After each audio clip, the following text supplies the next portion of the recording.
He stepped off the bus like he had every evening before. The road was quiet, lined with modest houses and twilight shadows. His gait was routine, rehearsed by years of obscurity. His spectacles rested low on the bridge of his nose. No one paid attention to him, not really. Not the children playing with sticks near the curb. Not the couple closing their storefront. That anonymity was his fortress. For 15 years, Adolf Eichmann had relied on the world's forgetfulness, and it had served him well. But as he turned onto Garibaldi Street, someone else was watching, and the past, silent until now, was about to lunge out of hiding. Two cars idled under the halo of dim street lamps. Their drivers gripped the wheels with hands too steady for tourists. Inside the second vehicle, a man wiped his palms on his trousers for the third time in 7 minutes. They had rehearsed every move, mapped every step. Yet the margin for error remained suffocatingly narrow. This wasn't a battlefield. There were no uniforms, no declarations. Just a quiet neighborhood in Buenos Aires and the burden of history pressing down on the roof. Each agent carried forged documents, false names, and one unspoken order: bring the ghost home. Their target had eluded justice for more than a decade. Tonight, silence would give way to action, if the timing held. He walked past the car without a glance. That was the signal. The agent exited calmly, as if asking for directions, and muttered the phrase in practiced Spanish. Un momentito, señor. The voice carried an accent, deliberate yet foreign. Eichmann turned, just slightly, enough to expose the hesitation in his face. Confusion, not fear. In that instant, the agent lunged. The illusion shattered. Shoes scuffed against concrete. A rustle of fabric, a sharp gasp swallowed by the street's quiet. Within seconds, the others joined. The choreography unfolded exactly as rehearsed, but adrenaline made everything seem messier, faster. They had only seconds before noise invited witnesses.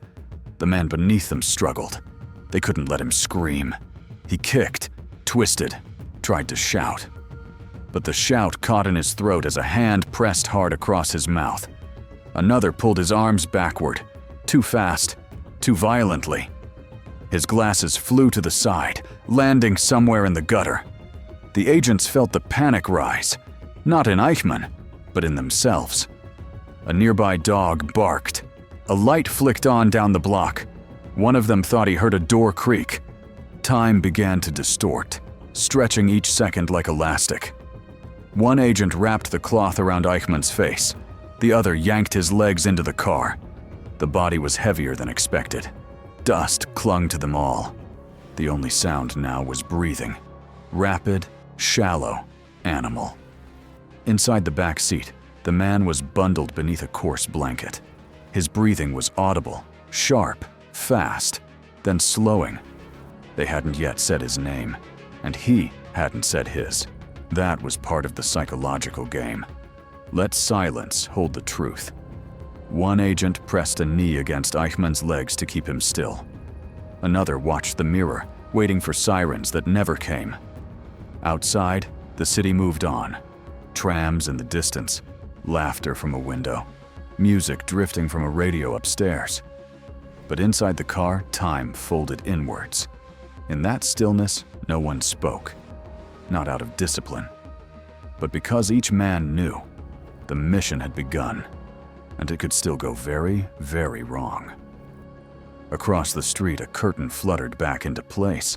A child standing barefoot at a garden gate tilted his head at the noise, then ran back inside. A dog barked again, but nobody came out. Later, one neighbor would mention seeing shadows. Another would vaguely recall a car that didn't belong. But by morning, these fragments dissolved into the routine hum of the day. There was no body, no broken glass, no blood, just whispers, the kind that are easy to doubt when daylight returns. And that was the point. For the plan to hold, the silence had to win, not just now, but for 9 more days, until the plane left the ground. Somewhere in a dark apartment in Buenos Aires, a secure line blinked. A Mossad operative lifted the receiver and heard the phrase he had been waiting for. "The package is secured. Nothing more, nothing less." In Tel Aviv, the message moved swiftly, not through celebration, but through protocols. Encryption, contingency triggers. The capture was not the end. It was a hinge. One mistake now, and years of planning would collapse. The man they had in the back seat of a rented car had orchestrated the machinery of death. And yet, to bring him to justice, they had crossed lines they weren't allowed to cross. That knowledge sat heavy. Justice had begun, but so had the reckoning.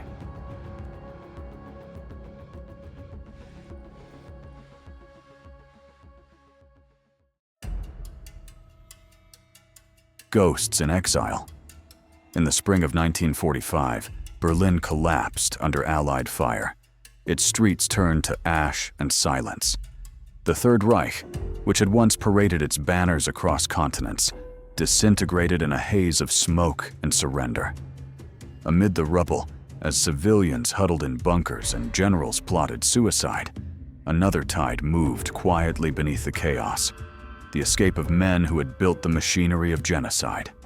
They removed insignias, burned records, buried names.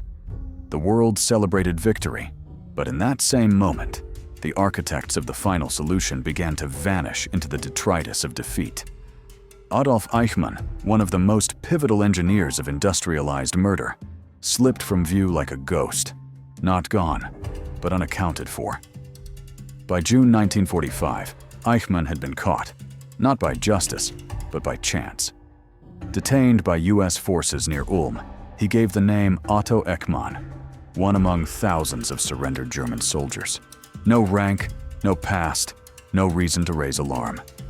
The Allies, overwhelmed by sheer volume and lacking centralized Nazi intelligence, logged him as a low-level functionary. There were no tattoos to match, no fingerprint databases to search. He was processed like so many others, photographed, registered, forgotten. For a brief moment, the man who had orchestrated the logistics of death in Auschwitz and Treblinka sat behind barbed wire under the gaze of American guards, unrecognized. Then, like smoke between fingers, he was gone again. In 1946, the veil slipped entirely. Eichmann escaped from the detention camp in Cham, Bavaria, exploiting the loose perimeter and chaos within the system. There was no manhunt.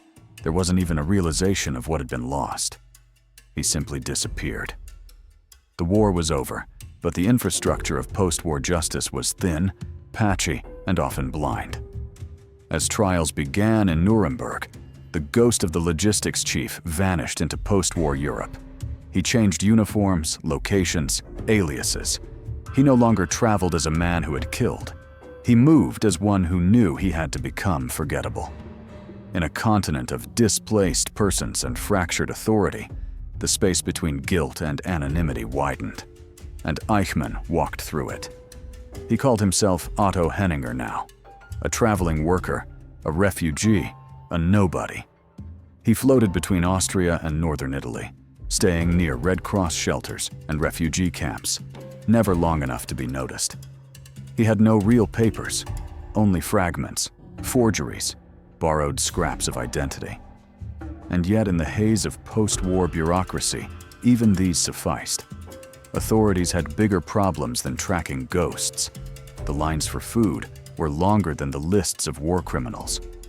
Eichmann's face, now absent the uniform, was just another in a crowd of millions. The horror of his past existed in memory, but only for those who remembered. For most, survival required forgetting, and Eichmann counted on it. Salvation did not come through repentance. It came through silence and networks that trafficked in it. In the monasteries of South Tyrol and Rome, priests aligned with far-right ideologies issued false baptismal certificates and refugee documents. These were the rat lines. underground escape routes for Nazis, fascists, and collaborators fleeing Europe. Eichmann found his way to Rome and connected with these sympathizers, some religious, some political, all willing. Through them, he obtained an international Red Cross passport under the name Ricardo Clement, an identity that would serve him for the next decade. The documents were clean, the name untraceable. When he finally boarded a ship to South America in 1950, he did not run. He walked aboard calmly as a man reborn by omission, sanctified not by faith, but by erasure. Argentina welcomed him without question. Under Juan Perón, the country prided itself on absorbing skilled European immigrants, a term broad enough to conceal ideology. Eichmann, like many former Nazis, entered quietly through Buenos Aires. The papers said he was a technician. The government did not ask why his German was so precise, his hands so clean, his past so vague. Argentina, rebuilding itself, had no appetite for confronting Europe's crimes. And Eichmann knew how to vanish into structure. He rented rooms, applied for modest jobs, and avoided excess. For a man who once organized transports to Auschwitz, the dullness of life in exile was not a punishment. It was a shield, and in Argentina, the world asked no questions. With a new name came a new life, not glamorous, but durable. Ricardo Clement lived in a modest house in San Fernando, a suburb of Buenos Aires. He secured work with Mercedes-Benz as a foreman, managing parts and logistics. Irony hung thick in that detail. The man who orchestrated human deportation now organized machinery. He raised chickens, mended fences, rode the tram. He taught his sons to fish. No photographs of his past decorated the walls. His family, under orders, avoided history and conversation. Inside the Clement household, the narrative was simple. They had left Germany for work, nothing more. In truth, the father's silence was never benign. It was rehearsed, every word, every nod, carefully pruned for survival. The world outside moved on. The Cold War deepened, the trial slowed, and Eichmann, or rather, Ricardo Clement, faded into the fabric of Argentine normalcy. He became what he needed to be, invisible. Each morning, he rose before dawn, took the same tram, returned at dusk. He trimmed his hedges, read engineering manuals, and spoke little to neighbors. The man who once signed documents sealing the fate of tens of thousands now filled out factory invoices.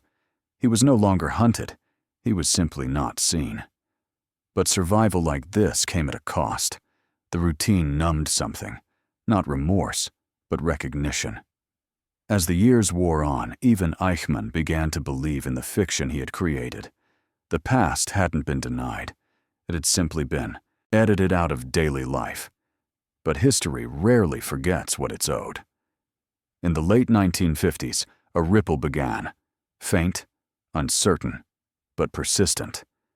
A teenage girl, Sylvia Hermann, mentioned her boyfriend's father had once worked for the SS. Her father, Lothar, nearly blind and long skeptical of Argentina's German exile community, began asking questions. Names resurfaced, connections linked. Meanwhile, in Europe, Nazi hunters and legal prosecutors reopened old files. Something didn't add up. A man named Ricardo Clement seemed to appear too often, in too many whispers. The silence that had protected Eichmann for over a decade was cracking. And this time, it wasn't just memory pressing in. It was the machinery of justice, slowly grinding back to life. The hunter's whisper. The voice didn't belong in Buenos Aires. Lothar Hermann couldn't see much anymore. His vision had faded to shadows after the camps, but sound had become his memory's gatekeeper. One evening in 1957, from the parlor of his modest suburban home, he overheard a boy laughing with his daughter. Arrogant, clipped, commanding.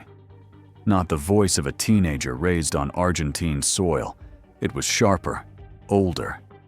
German, but with the unmistakable cadence of authority, the kind once barked through loudspeakers and into gas chambers. Something in Lothar's blood turned cold. That voice, he had heard it before, not on this street, but at the edge of death. His daughter called the boy Klaus. The name meant little, but the tone, the voice, that was something a blind man never forgets. Sylvia Hermann had no idea the past was walking beside her. Klaus Eichmann, polite and self-assured, moved through the German-Argentine youth club with ease, weaving old-world discipline with flirtatious modern charm. He was handsome, but there was something rehearsed. When pressed about his family, he'd shrug. His father was dead, or maybe vanished, or used to work in Germany. Once, with a smirk, he hinted that his father had handled Jews like lice. It sounded like a joke, but not to Sylvia. She mentioned it at dinner, offhandedly, a teenager's observation. Her father stiffened. Klaus. Eichmann. It came together like a whisper clawing through smoke. Adolf Eichmann had disappeared in 1945. Klaus wasn't a common name in their circle. And that voice, it all began to tilt into place.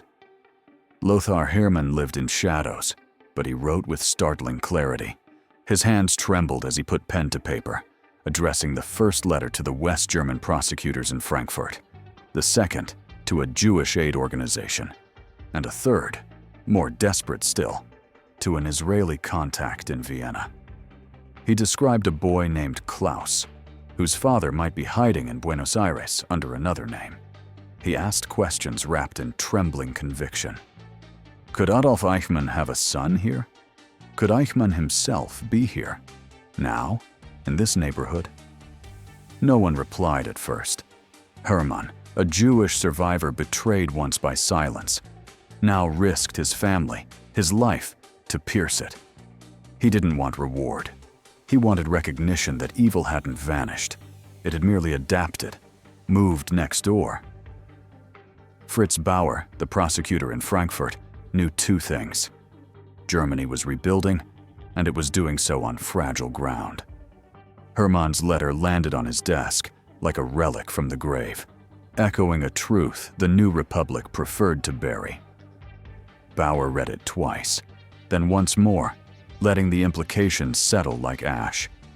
He could pass it to the police, men he knew once wore different uniforms, or he could make a different call.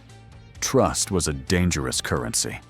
Bauer had been betrayed before by colleagues more loyal to the Reich than to justice. He made a decision that changed history. He would bypass his own government. The past wasn't dead. It was still recruiting, still lying, still smiling in Buenos Aires. And Bauer refused to be complicit. The line between betrayal and duty blurred that day. Bauer met a man from the Mossad in secret, in a park, under the open sky, a safer place than the steel offices of West German justice. What he said was simple. Adolf Eichmann may be alive in Argentina, hiding as someone else. He gave them the name, the neighborhood, the fragments sent by Lothar Hermann. It wasn't protocol. It was treason to some. But to Bauer, it was the only path to truth. Germany's legal system was still infested with ghosts in suits, men who had sat beside Eichmann in boardrooms of death. Bauer knew this. If he waited for the right channel, Eichmann would vanish again, protected not by silence, but by bureaucracy wrapped in national shame. Mossad had heard the name before. Ricardo Clement. It had surfaced in loose reports from Nazi hunters, whispered in letters from Jewish communities, tagged by low-level informants. But nothing had stuck. The files grew, then stagnated, dismissed as rumor. Tuvia Friedman in Israel, relentless in his pursuit of Nazi fugitives, kept feeding scraps into the system. He suspected Eichmann was alive, possibly in South America. But it was just a ghost of a theory, until Bauer's intelligence arrived. Then, suddenly, threads connected. Clement's address matched earlier fragments. a photograph aligned with a decades-old image. The pieces didn't shout, they hummed, low and dangerous. Mossad operatives began to stir from dormancy. The world's most wanted man wasn't in Berlin or Cairo. He was shopping for groceries in Buenos Aires. In the hush of a Tel Aviv conference room, Mossad leaders pored over the file. Names, faces, shadows. It wasn't the first time someone had found Adolf Eichmann. Previous leads had ended in embarrassment, false arrests, media leaks, wasted months. Now, stakes were higher. Israel was young, its survival fragile, and diplomacy with Argentina hung by a thread. What if they were wrong? What if Ricardo Clement was just another bureaucrat with a borrowed past? The cost of failure would be more than operational, it would be existential. Still, something felt different. The overlapping sources, the convergence of testimony, the voice of a blind man. They all whispered one truth louder than facts. Doubt clung to every detail, but hesitation, they knew, could become history's accomplice. In later years, when archives cracked open, a darker picture emerged. Both the CIA and West Germany's BND had likely known about Eichmann's presence in Argentina. Not with certainty, but with enough to act. They didn't. The Cold War had rearranged morality. For the CIA, hunting Nazis had become secondary to hunting Soviets. Eichmann was an embarrassment, not a threat. For the BND, it was worse. Some of its architects had served alongside Eichmann. Silence was easier than reckoning. Files labeled Clement were quietly filed away. Agents chose careers over conscience. The world had moved on, they argued, but the survivors hadn't. The silence of the powerful didn't erase the past. It sealed it into a deeper drawer, and the drawer was beginning to rattle open. By the end of 1959, the whisper had become a pulse. Lothar Hermann's testimony, Sylvia's memories, Bauer's gamble, Mossad's dossiers. None of it definitive, but together, undeniable. The whispers now had coordinates, names, surveillance photos. The past was no longer a secret. It had an address. Behind that door lived a man who once orchestrated death by the millions. Now, he lived as Ricardo Clement, factory worker, father, neighbor. But masks slip, guilt leaks, and those who remembered refused to forget. Mossad agents were flown to Argentina under aliases. The street was mapped, routines studied. They waited, not just for confirmation, but for moral clarity. To act meant violating another nation's sovereignty. To hesitate meant letting history rewrite itself. In the silence before dawn, the whisper returned. This time, don't look away. In the shadows of Mossad. In 1949, the birth of Mossad did not begin with glory. It began with ghosts. The state of Israel had barely emerged from the trauma of war and genocide, a fragile experiment surrounded by enemies and haunted by the ashes of 6 million dead. In the hushed corridors of Tel Aviv's provisional government buildings, intelligence was not yet a profession. It was a desperate instinct. A handful of men, some refugees, others soldiers, gathered not to seek power, but to prevent annihilation. They had no manual, no precedent, only the conviction that justice, left to the world, would remain unfinished. The Allied trials had ended, but the fugitives, the architects of extermination, were alive, many comfortably so. Mossad's first mission wasn't revenge, it was remembrance with teeth. To stand where no court would, to speak for the voiceless.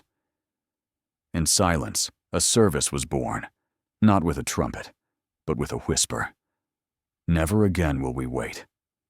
Isser Harel did not carry a gun. He carried memories. As head of Mossad, he was the quiet architect of Israel's shadow war against impunity. Short, meticulous, and utterly unsentimental, Harel did not speak of pain, but it lived beneath his skin. He had seen the cattle cars. He had listened, without flinching, to survivors' stories that others refused to hear. In Adolf Eichmann, he saw not just a man, but a lingering wound on Jewish flesh. To pursue Eichmann was not just a mission, it was Harel's reckoning with history. He believed justice had a pulse, slow, buried, but still beating. For the Jewish state to exist with dignity, it had to do what no other nation dared: reach across borders, law, and silence. Eichmann had lived too freely, for too long. Harel's burden was not vengeance. It was a promise to the dead, to the living, and to a future that would not forget.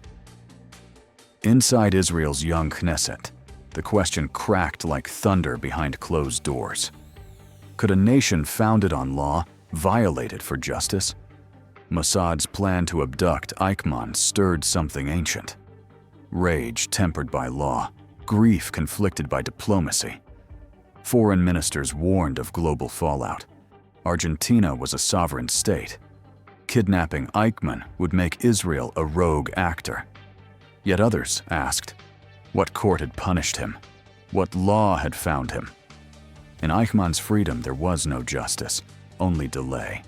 The debate was not about tactics, it was about identity. Would Israel be a nation like others, or would it forge its own moral code, shaped by Auschwitz, not Geneva?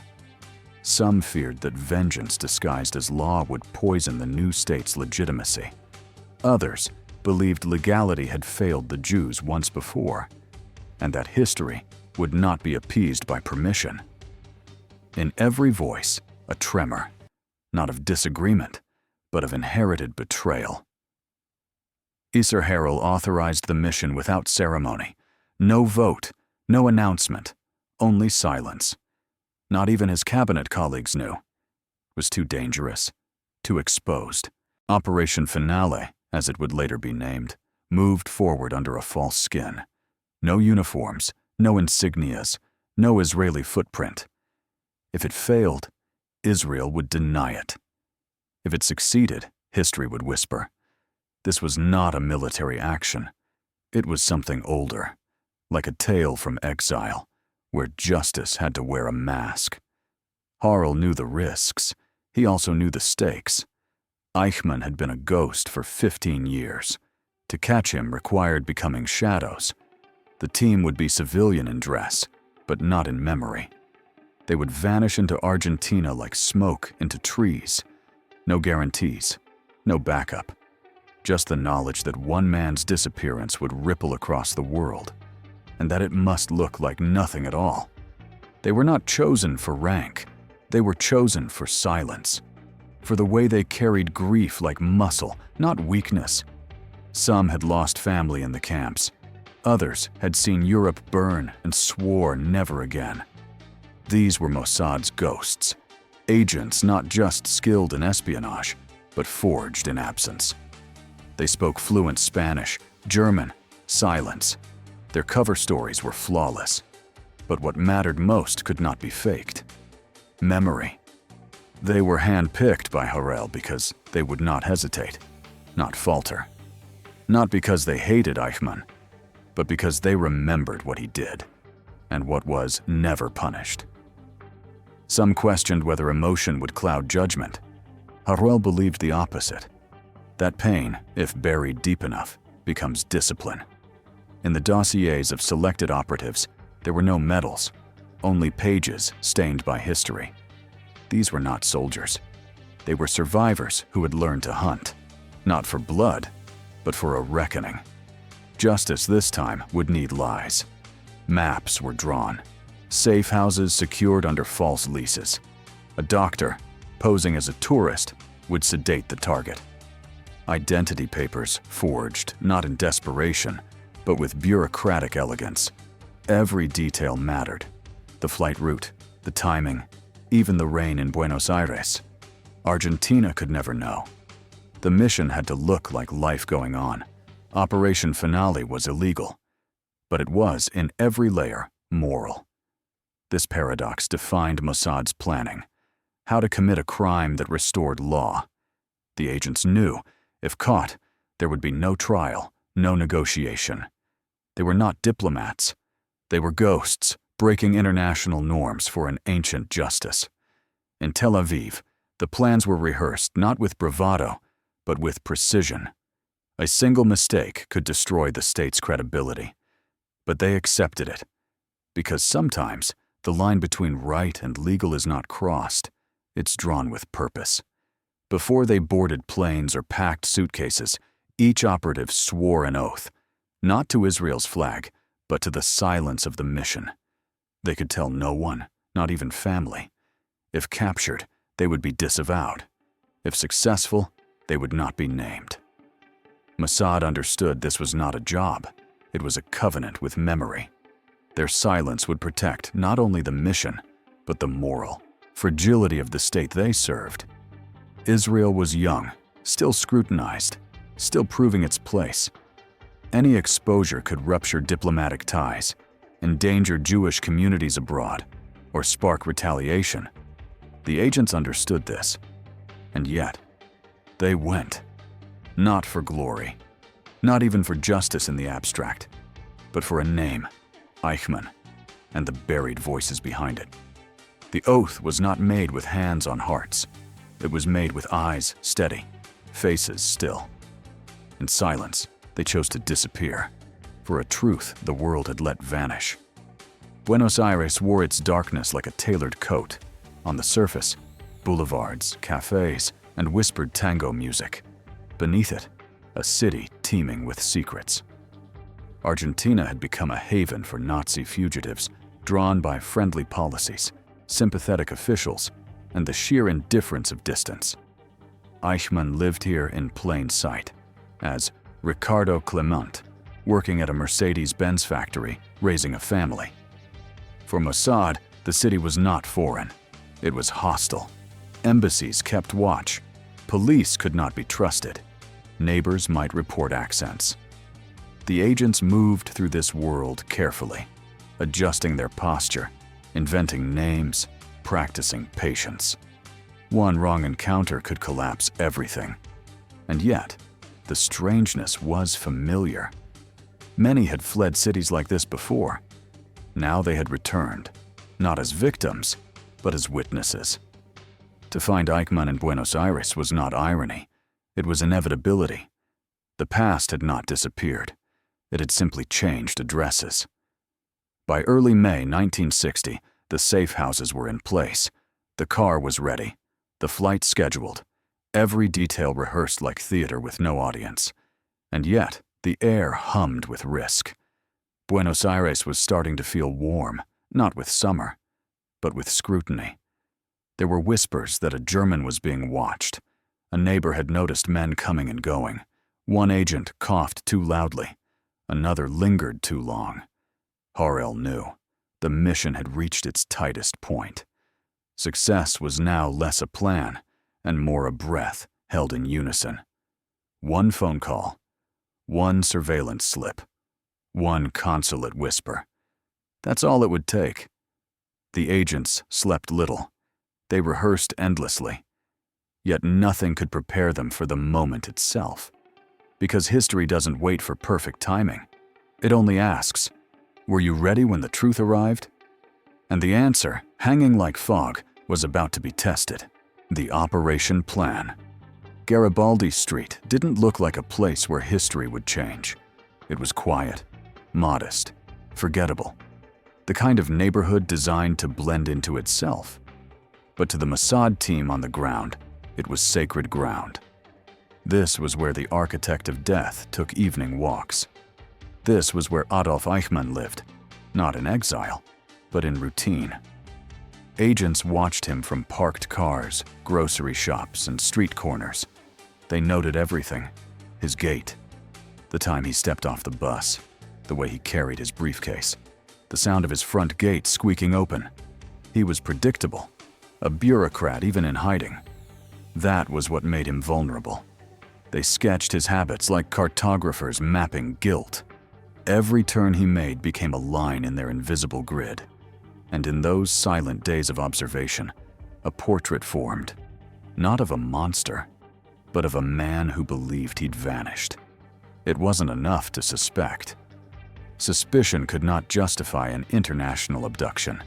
They needed proof, a face, a match, an identity that courts could not dispute. The agents waited with a borrowed camera, lenses adjusted for distance and shadow. When Eichmann stepped off the bus and glanced sideways into the breeze, they took the shot. The photograph was grainy, imperfect, but it held something chilling. The ears, the posture, the shape of the jawline. These were the remnants of the Reich, now shrouded in Argentine sunlight. They compared the image to SS records, wartime ID cards, Gestapo files. There he was, the man who had signed transport orders for Auschwitz, the man who claimed to be just following orders, the man who now fed birds in his backyard. The photograph didn't just confirm a location, it collapsed time. The Holocaust was no longer past. It was here, alive, walking to work. March 21st, 1960. On this date, 25 years earlier, Adolf Eichmann had married Vera Liebel. Mossad found the record buried in SS archives, a bureaucratic trace of a private life. If the man on Garibaldi Street truly was Eichmann, this date would matter. The agents prepared for it like a ritual. Surveillance intensified. The team watched the house with obsessive precision. Flowers arrived. So did a modest cake. A bottle of wine appeared on the kitchen table by dusk. No words were needed. The ritual was unmistakable. This wasn't Ricardo Clement commemorating a random evening. This was Eichmann observing a moment known only to his past. That was the final piece. Behavior, not documents, revealed the truth. You can forge a name, hide a face, move across continents, but you cannot erase memory. And on that evening, with a quiet clink of glasses behind closed curtains, memory betrayed him. Once identified, the question turned, not who, but how. Inside a safe house, agents Zvi Aharoni and Peter Malkin unfolded their blueprints for the abduction. One approach was brutal. Storm him fast, vanish quicker. The other was careful. Draw him into the open, make it look natural. They debated every angle. The noise level, nearby witnesses, reaction time. Aharoni leaned toward efficiency. Malkin, the artist of disguise, argued for control. Speed was dangerous in suburbia. Shouting, struggle, broken glass. These would echo. They studied the street again, its rhythm, its pauses. The moment Eichmann left the bus stop became sacred, a gap in the world when he was most exposed. That moment could not be rushed. It had to be choreographed. In the end, the plan was not just to abduct a man, it was to erase a chapter of impunity without leaving fingerprints. Strategy became morality measured in seconds. Peter Malkin's plan prevailed, not because it was safer, but because it was quieter.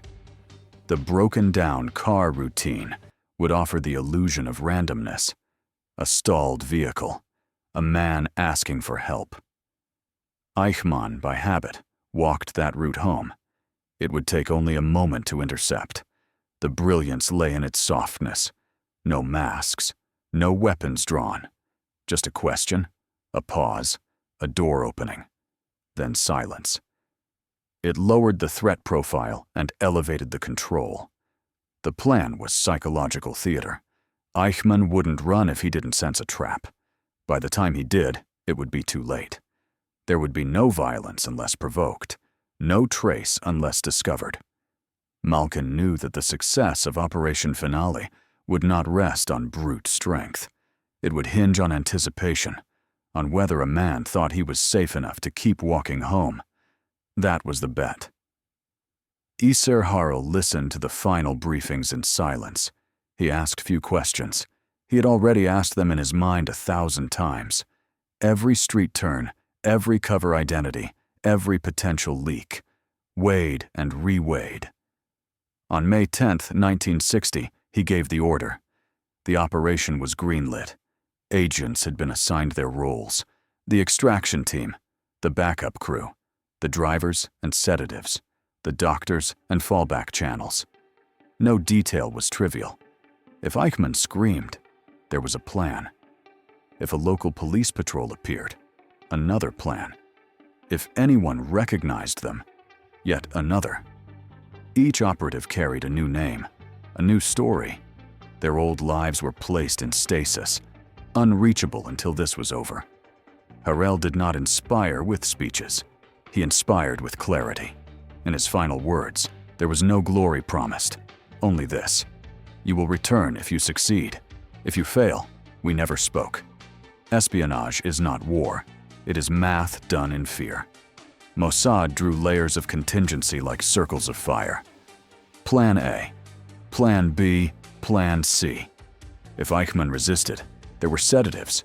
If he collapsed, a medical protocol. If the airport was compromised, a neutral zone handover. Agents memorized false names and cover details, but they also memorized silence, when to say nothing, when to become vapor.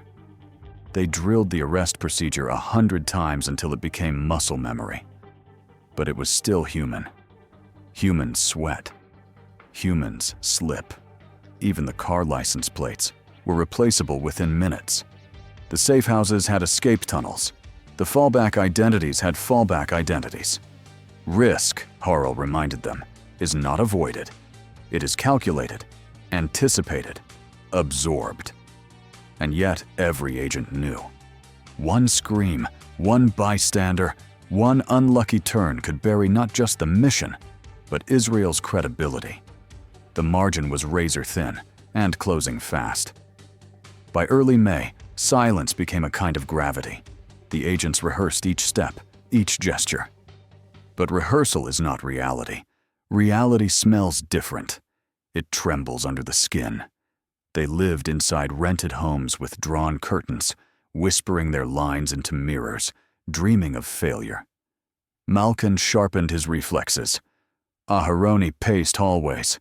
Some barely ate, others overprepared. But all of them felt the same tightness in their chest, that this was no longer theory. It was countdown. There were no pep talks, no camaraderie songs. This wasn't an army. It was a silence pact, bound by justice. In the quiet, doubt surfaced. What if it's the wrong man? What if he dies in the struggle? What if we are caught, tried, condemned as criminals? But conviction pushed back. The faces of the murdered didn't vanish. They hovered, silent, reminding them, fear is not the enemy. Forgetting as May 11, 1960, the sky over Buenos Aires held its breath. 2 cars waited, idling low. Inside, agents stared straight ahead, not speaking. Their watches ticked in unison, each second heavier than the last. Eichmann's bus arrived. He stepped off like every other day, routine etched into his bones. He walked toward the darkened stretch of Garibaldi Street, alone. At the corner, Peter Malkin stepped out. "Momentito, senor."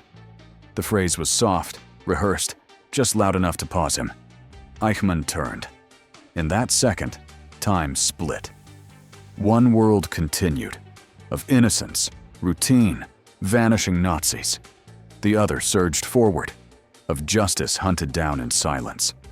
The struggle was brief. A hand clamped over Eichmann's mouth. Another grabbed his arms. No gunfire, no cries, just rustling grass and breathless resolve. In 90 seconds, the architect of genocide was gone from the street, and history exhaled, captured, held, and negotiated. Dusk spread across San Fernando like a muted warning. 2 cars waited at opposite ends of Garibaldi Street, their engines idling softly beneath the hum of Argentine crickets. Inside, the men spoke little. Every word now carried the gravity of years. They had rehearsed this night in whispers, but reality felt thicker, heavier. The mission's silence pressed into their chests like another passenger. Street lamps flickered, revealing nothing unusual. A worker heading home, a child's laughter fading, a bus groaning to a halt. The agents checked their watches. It was time. When he stepped off the bus, the world would not yet know what had shifted. But in this quiet stretch of road, justice had already begun to breathe. The bus hissed to a stop. A man in worn spectacles and a creased overcoat descended, his briefcase tucked under one arm. Adolf Eichmann had taken this route hundreds of times, never once imagining it marked the edge of his freedom. He adjusted his glasses, walked a few paces toward home. Then a voice cut the dusk, calm, foreign, almost polite. "Momentito, señor." He turned reflexively. In that instant, the last 15 years of concealment collapsed. The gesture of turning, so ordinary, became the hinge of history. The man who once commanded trains toward death now faced strangers on a suburban street. For the operatives, the moment felt unreal. The hunt was over. But the act had just begun. The strike came without warning. Malkin's arm looped around Eichmann's neck. Another agent grabbed his legs. The sound was brief. Gravel scattering, a stifled gasp. His glasses flew, a dull glint disappearing into the dirt. The struggle was clumsy but desperate. For a moment, the team feared he'd shout. Instead, the air filled with their own panic. Too loud. Too long. A car door creaked somewhere down the block. A neighbor's light flickered. They froze, breathing hard, then forced him down. A hand pressed over his mouth, another cinched the rope. Eichmann's resistance ebbed into confusion. It was over in 90 seconds. When they lifted him, his hat fell into the dust. No one saw. The street swallowed the noise, and yet, the weight of what they'd done echoed louder than the scuffle itself. Inside the car, silence reclaimed them. The engine purred low as a blanket was thrown over Eichmann's head. The agents checked his bindings, their hands steady but trembling beneath control. The man beneath the fabric no longer resisted. He breathed slowly, like someone measuring fate. No one spoke his name. It was too dangerous, too sacred. The city around them was oblivious. Lovers on balconies, radios humming tangos. In the back seat sat the embodiment of a century's wound, gagged and hidden under coarse cloth. The mission's violence had passed, but its secrecy had only begun. From this moment forward, they were not soldiers. They were shadows carrying a ghost. Every street corner could expose them. Every second became an eternity. The safe house was unremarkable, a rented villa with peeling paint and drawn curtains. But inside, history was dissected like evidence. They compared him piece by piece to the records. The old SS scar on his chest, the curve of the ears, unmistakable in wartime photos, the faint indentation on his nose, left by years of spectacles. No exaggeration, no myth. This was the man. The architects of the mission felt no triumph, only gravity. One agent wrote in his notes, "There is no joy in recognition." They weren't confirming a legend. They were confronting the banality of evil, made flesh and breathing. It wasn't the monster they found. It was the ordinary man behind it. And that made the proof unbearable. 9 days blurred into interrogation and insomnia. Eichmann denied everything at first, insisting he was Ricardo Clement, a worker, a nobody. The agents countered with fragments, dates, orders, ranks, survivors' names. The net tightened. Each night, he deflected less. Each morning, silence lingered longer. When the truth finally surfaced, it was not in confession, but fatigue. His voice, drained and hollow, admitted what the evidence already knew. There was no catharsis, no repentance, just recognition. The hunters realized that truth, once exposed, gives no satisfaction. It only changes the air in the room. The enemy had a face, but he also had a pulse. And that was harder to bear than guilt itself. Eichmann began to speak in calculated fragments, bargaining for dignity. He asked for legal counsel, fair treatment, assurances of no harm. The agents listened without sympathy, yet not without restraint. One threatened, another offered patience. He wavered between defiance and exhaustion, until finally, a compromise emerged. A document. It declared his willingness to stand trial in Israel. The irony was brutal. The bureaucrat of mass murder now became the signatory of his own judgment. His hand shook as he signed. Outside, the night deepened, indifferent. Inside, the men stared at the paper, not as victory, but as a moral mirror. They had broken the law to make him accountable to it. The paradox was complete, and the ink would not dry clean. After the adrenaline receded, the silence returned, heavier this time. The agents ate little, slept less. They watched the prisoner breathe, and the enormity of their act settled like dust. They had done what nations feared, what law forbade. To bring justice, they had broken its order. Some treated him with cold professionalism. Others felt a tremor of pity. They weren't interrogators anymore. They were custodians of a human contradiction. In moments of fatigue, they caught themselves offering him water, a cigarette, and afterward, they hated themselves for it. The world would celebrate this mission one day. They knew. But in these 9 nights, it felt less like heroism and more like a quiet exile from innocence. By the 10th day, the rumor had escaped the walls. Someone had talked, or perhaps someone had simply noticed. The Argentine police began discreet inquiries. Neighbors whispered about foreigners renting houses, strange cars arriving at odd hours. Mossad's perfect silence was starting to crack. Harel's message from Israel was clear. Move now or lose everything. The team rehearsed departure under moonlight. Timing, sedation, forged documents. Eichmann would be disguised as an El Al crew member, sedated, his head bandaged to simulate illness. The plane's departure was imminent, its clearance fragile. Outside, the agents stared at the night sky, aware of how small their window had become. Every shadow was now a threat.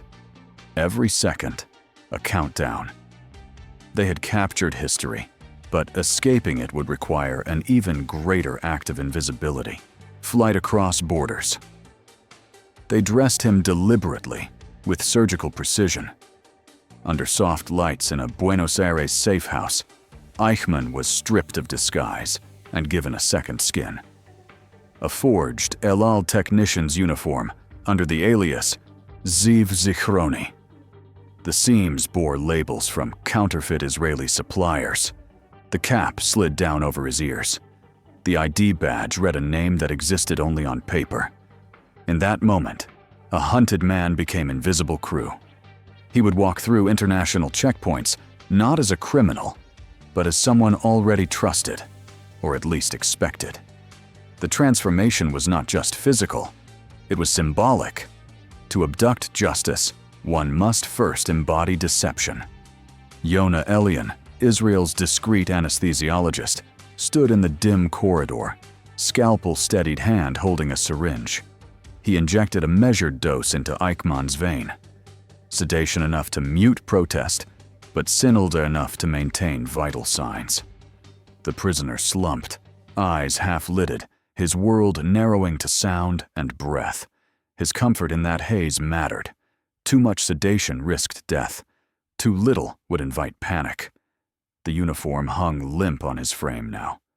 The mission's urgency pressed on every heartbeat. In that room of shadows, medicine became complicity, and the seam between justice and violence blurred. Documents stacked across tables bore the weight of fiction. Passports, manifest lists, crew rosters, each label written in 3 languages, each stamp matching regional inconsistencies. The medical excuse listed a mild cardiac condition. The flight manifest placed Ziv Zichroni among maintenance crew, a role plausible and unremarkable. Every official in the chain would read the same line of lies. At every checkpoint, every reader, would see consistency. This was no amateur forgery. It was legal mimicry. In those silent hours, the notion that identity should reflect truth became absurd. They built walls of lies around him so thick that even righteousness would be delayed. Ezeiza Airport loomed with bureaucratic lethargy. Passengers queued, officials stamped. Time stretched thin. The Mossad operatives moved as shadows, tense, unreadable, rehearsed. Each step toward the gate felt magnified. Flight plans were rechecked. Airline staff lingered. Somewhere, eyes watched. Eichmann propped himself on a stretcher, bandaged, inert. He was escorted by 2 agents whose faces were calm masks. Import and outbound counters flicked. They held passports confidently. Close enough to collapse, distant enough to disappear. Agents whispered last checks. A plane's engine roared beyond gates. He was almost airborne, but the airport was still within reach of inquiry. Every stamp, every glance could expose what no court ever could. They passed through security with minimal friction. A baggage X-ray flickered. An official glanced at the stretcher. He asked a perfunctory question. "Crew medical?" A weak cough. No gun drawn, no aggressive retort. A glance at uniform, a pass. No further probe. That was the fine margin of success, being neutral enough. The agents felt their lungs tighten. A deeper scrub, a raised eyebrow, one question and it all collapsed. But nothing unraveled. The uniform passed. The documents passed. The man disguised as crew moved as if he belonged. And just like that, the greatest kidnapping in history walked into departure lanes, invisible, unchallenged. The engines roared. The wheels left the tarmac. For those inside, nothing changed, except everything. The plane carried a man born under massacre, hidden in sedation and lies. Agents monitored his breathing, pulse, responsiveness. Sudden reactions would invite questions. Each gesture, even involuntary, was rehearsed. The hum of engines and pressurized air masked tension. They rehearsed emergency responses in their minds. One fainted passenger, one curious steward, one investigative glance. But above all, they watched time pass.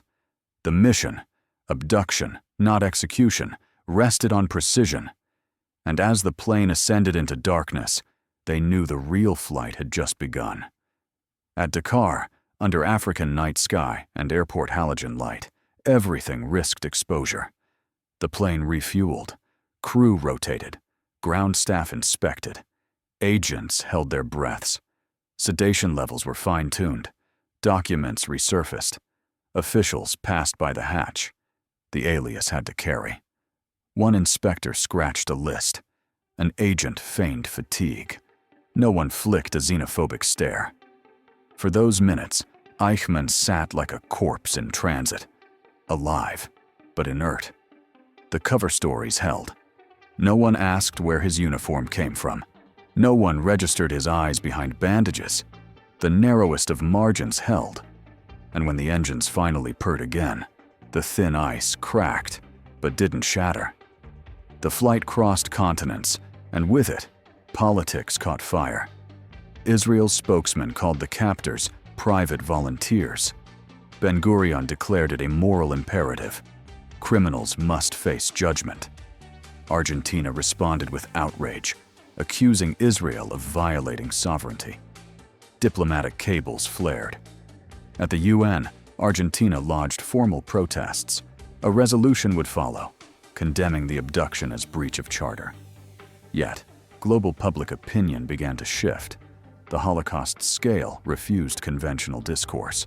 Israel's diplomatic corps moved behind the scenes, negotiating calm, seeking an apology, positioning the narrative as necessity rather than aggression. In the air, the plane carried more than a man. It carried a question.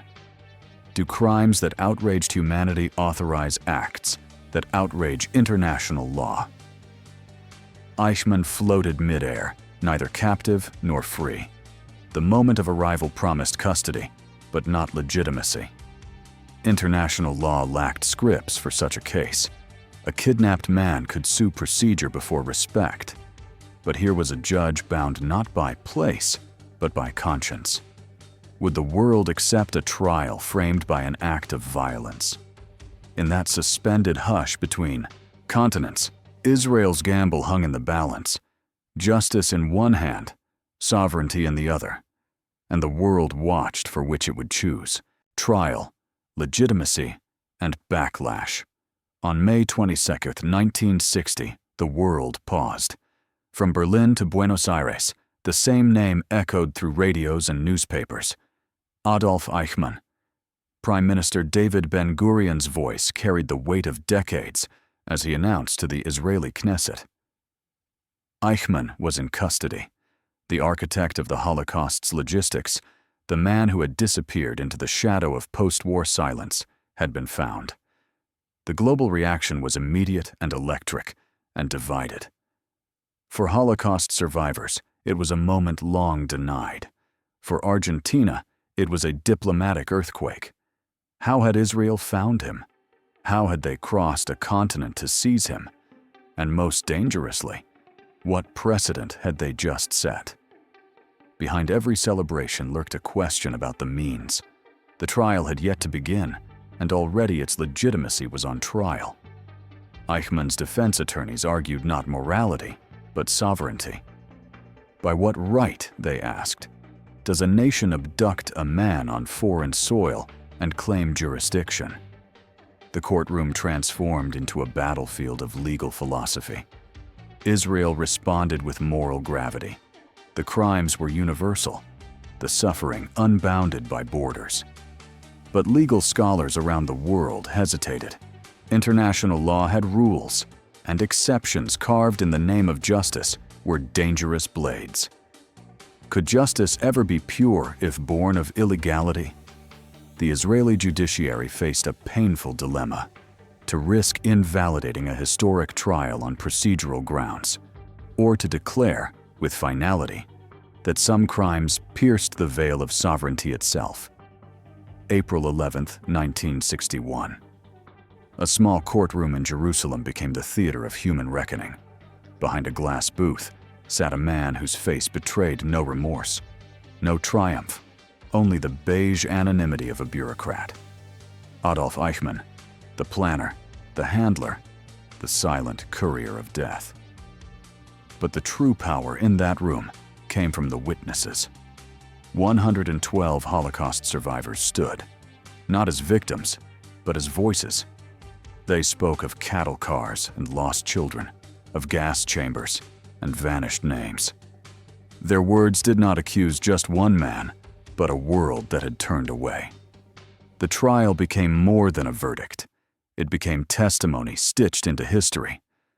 For the first time, in front of cameras, humanity heard its own silence echoed back through the suffering of the few who had survived. When prosecutor Gideon Hausner stood before the court, he did not speak as a man. He invoked a multitude. "With me," he said, "are 6 million accusers." It was not a metaphor. It was a reckoning. The trial was no longer about the man in the glass box. It was about the machine, the system of railways and records, of orders signed and trains dispatched.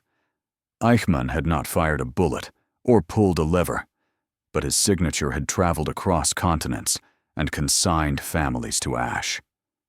Hausner's line pierced more than the silence. It reframed the purpose. Justice was no longer retribution. It was remembrance with consequences. Every witness, every document, every question became an echo of the millions who could not speak. Eichmann's defense was as chilling as it was banal. He had only followed orders. He had obeyed the law. He had done his job. He portrayed himself as a cog, insignificant, replaceable. The court saw something far more sinister: the banality of evil, mechanized morality. The judges did not argue over facts. They probed the soul of bureaucracy. Could obedience to a criminal system ever be innocent? Each time Eichmann insisted he had no choice, the survivors' testimonies rang louder. Choice had always existed. He had chosen efficiency over empathy. He had chosen paperwork over screams. What emerged was not a monster, but something harder to name. A man whose greatest crime was to turn genocide into office work. On December 15, 1961, the court delivered its sentence. Guilty. On all 15 counts, from crimes against the Jewish people to crimes against humanity. The words were clinical, but their meaning thundered through history. It was Israel's first death sentence. A nation born of trauma had rendered justice upon one of its architects. But it was not a moment of triumph. It was a moment of mourning. The courtroom was quiet. Even those who had suffered most did not cheer. Justice, when real, does not exult. It grieves. Eichmann had stood trial not just as a man, but as a symbol. His guilt was not abstract. It was detailed, lived, recorded. The sentence marked not revenge, but a solemn closing of a moral ledger. The trial may have ended, but the political aftershocks were only beginning. Argentina, furious at the breach of its sovereignty, lodged a formal complaint with the United Nations. Resolution 138 followed, condemning Israel's methods while stopping short of demanding reversal. Israel issued a statement of regret, but no apology. The message was unmistakable. Justice for genocide would not wait on procedural niceties. The world had turned a blind eye once. It would not be permitted to do so again. The episode split opinion. To some, it was moral courage. To others, it was precedent without permission. In trying to punish one breach of humanity, had Israel committed another? The ethical ground trembled beneath the weight of necessity. And Israel's Supreme Court reviewed Eichmann's appeal. The stakes stretched far beyond one man's life. The question was not guilt. That had been proven. The question was whether justice, obtained through unlawful means, could stand untarnished. The court ruled yes. Illegal capture did not negate a just trial. The crime, they argued, dwarfed the breach. But in so doing, they etched a new clause into the fragile manuscript of international law, a precedent that might one day be used in darker hands. Justice had been served, but the method left a crack in the foundation. A precedent born of righteousness is still a precedent. The world now had to ask, when do moral ends justify legal violations? Eichmann was hanged on June 1, 1962. No cameras, no spectacle, just silence and finality. His body was cremated, his ashes scattered in international waters, so no grave could become a shrine. But the trial did not end there. It never really could. The moral residue lingered, in law schools, in parliaments, in the quiet terror of what bureaucrats can become. Israel had closed a chapter, but the book remained open. The world had witnessed something unprecedented, a people pulling justice from the ashes of genocide, yet doing so by breaking the borders of law.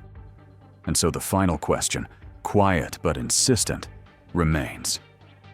Can justice born of illegality ever be truly clean? Or does it, like memory itself, carry the scars of what was required to reach it? Echoes and shadows. The capture of Eichmann became not just a mission, it became doctrine. Within Mossad's walls, it was elevated to legend, a textbook example of what a state ought to dare. No longer was justice only a question of law, it became an operational imperative.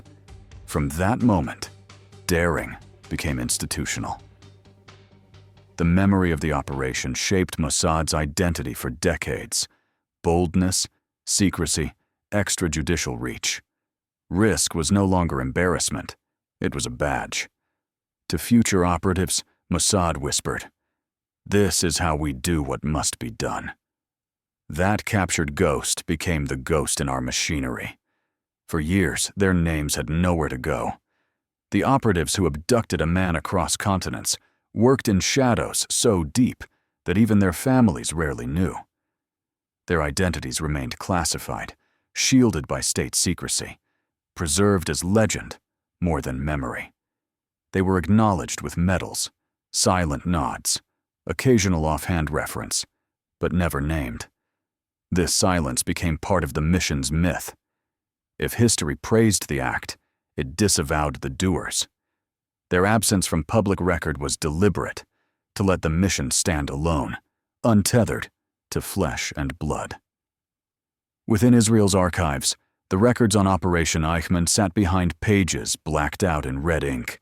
Memos, flight logs, personnel files, reduced to blanks, redactions, ellipses. What remained visible was sanitized, shaped into narrative. The truth lurked beneath bureaucratic erasure. Historians would later pore over these lacunae, piecing clues between the lines. The redactions became as telling as what was disclosed. In preserving myth, the state suppressed detail. The legacy of the operation thus became double-sided, celebrated in public, hidden in file cabinets. In the 1990s and early 2000s, Israel's archives began to crack open.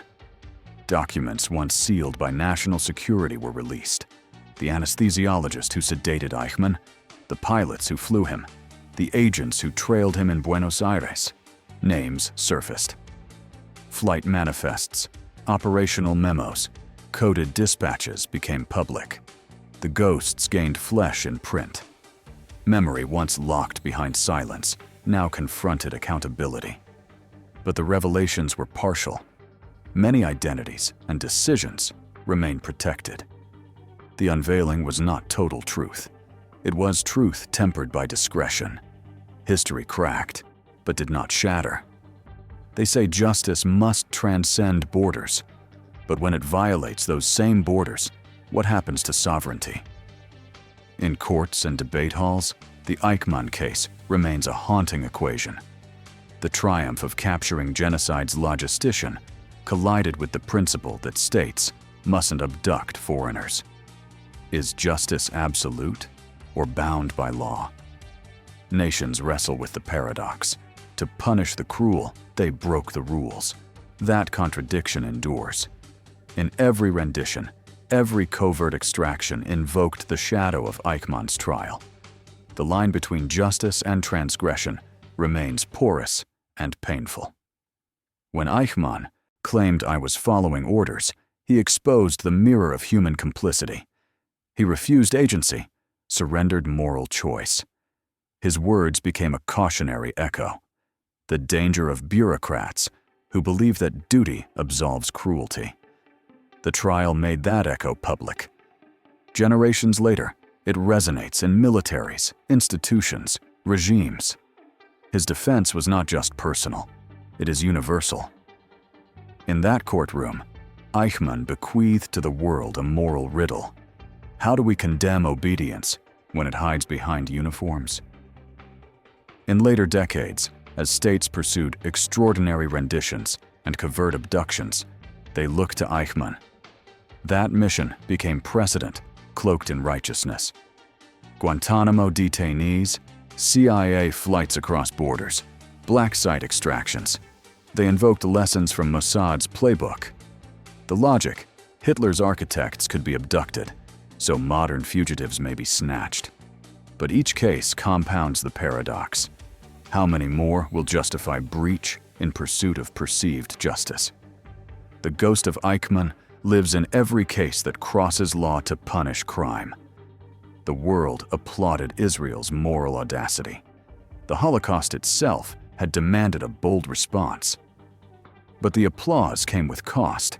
Israel exposed itself to diplomatic censure, legal critique, and the prospect of retribution. The operation, heroic as it appeared, also invited moral reckoning. When a state steps into extrajudicial success, it trades legitimacy for power. What was gained in history may have been surrendered in principle. The spotlight cast a shadow, one where the righteous act risks becoming the dangerous precedent. The courtroom now sits empty. The archival halls echo with sounds never recorded. Some pages remain sealed, some tapes erased. The mission's operatives, aging or gone, left behind names we may never know. In that silence, the larger reckoning begins. Did we earn justice or just a verdict? What do we lose when a state cloaks itself in secrecy to punish evil? The empty chairs and redacted files outlast any verdict. And in their quiet, we remember that justice, once seared with compromise, never speaks in certainty.